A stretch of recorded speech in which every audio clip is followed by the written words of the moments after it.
मेरा मांस सच्चा भोजन है और मेरा रक्त सच्चा पेय है।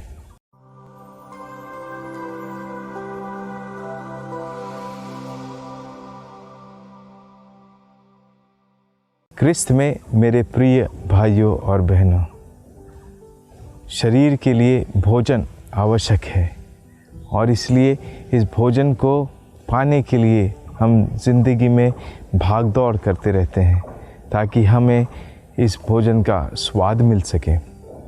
ऐसे में अगर हम हमारे आध्यात्मिक जीवन की बात करें तो एक और आध्यात्मिक भोज हम सभी क्रिस्तियों के लिए बहुत बहुत आवश्यक है। वह है प्रभु भोज या प्रभु का शरीर और प्रभु के रक्त का सेवन करना। संत अगस्तिन अपने एक शब्दों में कहते हैं, हम जो जिसे खाते हैं वही बन जाते हैं।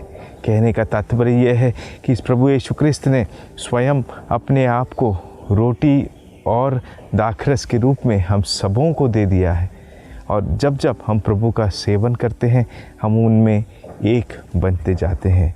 पर क्या हम इस वाक्य पर विश्वास करते हैं? आज के सुसमाचार में कुछ ऐसी ही अविश्वास की घटना हमें बाइबल में सुनने को मिलती है। आज के पवित्र सुसमाचार में जब प्रभु यहूदियों को ये शिक्षा दे रहे थे, कुछ लोग वहाँ से घबरा जाते हैं, डर जाते हैं। वे सोचने लगते हैं कि कौन अपना शरीर और रक्त हमें खाने और पीने के लिए दे सकता है और हम कैसे ऐसे कर सकते हैं कि एक मनुष्य का शरीर और रक्त को खाए और पिए। ऐसी उनकी भावना थी और इसलिए कई सारे लोग इस विश्वास को छोड़कर जाने लगे। प्रभु भी बहुत उदास हो गए, लेकिन फिर भी वे अपने शिष्यों के साथ बने रहे। मेरे प्रिय भाई और बहनों, पवित्र यूक्रिस्ट में विश्वास करना कोई सामान्य बात नहीं है। इसमें विश्वास में गहरे होने के लिए सचमुच में हमें अध्ययन की ज़रूरत है, प्रार्थना की ज़रूरत है, प्रभु के वचन के पठन की ज़रूरत है। अगर हम ऐसा नहीं करते तो हम सचमुच में प्रभु को रोटी और दाखरस के रूप में स्वीकार नहीं कर रहे, मात्र रोटी और दाखरस ही स्वीकार कर रहे हैं, क्योंकि विश्वास के अभाव में वो मात्र दो चीज़ें हैं जो संसार द्वारा बनाई गई है। लेकिन अगर हम हमारे आध्यात्मिक भोज की बात करें, वो परम प्रसाद और वो परम रक्त प्रभु का, हम तब तक उसे योग्य रीति से सेवन नहीं कर पाएंगे जब तक हम उसके अर्थ को नहीं समझते, प्रभु के वचनों पर विश्वास नहीं करते। और अगर हम विश्वास करेंगे तब कहीं जाकर उसका प्रभाव हमारे जीवन में देखने को मिलेगा। जब संत अगस्तिन ने कहा कि हम जिसे खाते हैं वैसे बन जाते हैं, इसका अर्थ यही था कि संत अगस्तिन ने स्वयं अपने जीवन में प्रभु को बड़ी करीब से अनुभव किया।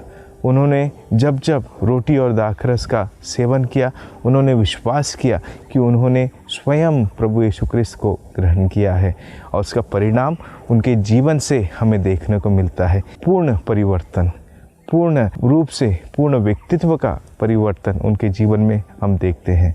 हम सब उनके जीवन की कहानी को जानते हैं। इसलिए मेरे प्रिय भाई बहनों, जब ऐसा सूक्ष्म विश्वास प्रभु ने हम सबों को दिया है तो हमारी ओर से भी ज़रूरत है कि हम हमारे विश्वास को जानने के लिए, परखने के लिए उसकी गहराई में जाएं। अगर हम मात्र शब्दों द्वारा ही बस जीते चले जाते हैं तो हमें उसका कोई प्रतिफल नहीं मिलता।